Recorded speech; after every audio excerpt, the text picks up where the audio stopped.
Εδώ και 7 μήνες συμβαίνουν δυσάρεστα γεγονότα.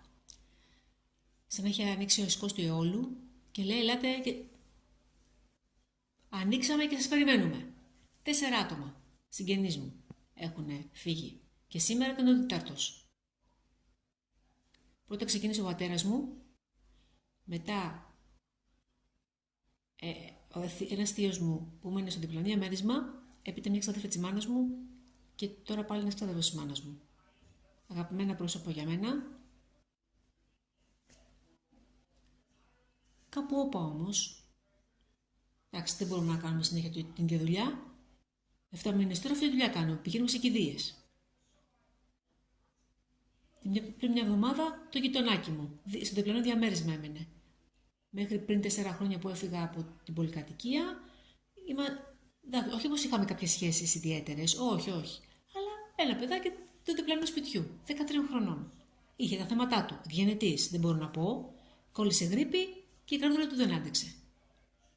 Οκ, εντάξει, δεν χρειάζεται να πω λεπτομέρειες. Εγώ ήμουν συγκλονισμένη μέρες. Όταν πήγα στην πολυκατοικία να δω με τα μάτια μου ότι το παιδί αυτό δεν ζει. Κάπου όπα όμως, φρένο βάλε ρε φίλε. Έλεος.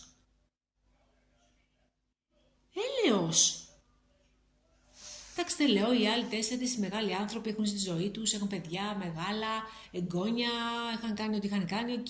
Το παιδί το 13χρονο.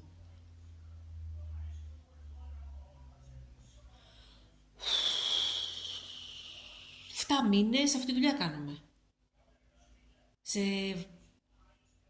κηδείες και μνημόσυνα τρέχουμε.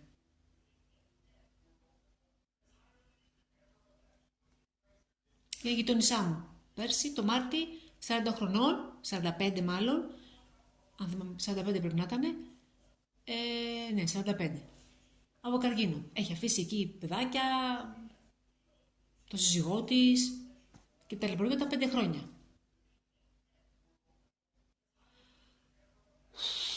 Κορίτσι που παίζαμε μαζί. Μικρότερο από μένα, αλλά παίζαμε μαζί τότε που βγαίναμε στις γειτονιές και παίζαμε. Όπα όμως, φρένο. Έχεις χορτάσει, έχεις πάρει κόσμο. Εντάξει, άσε μας την ησυχία μας πια. Όχι τους δικούς μου μόνο, αλλά και γενικότερα. Κάθε μέρα παίρνεις.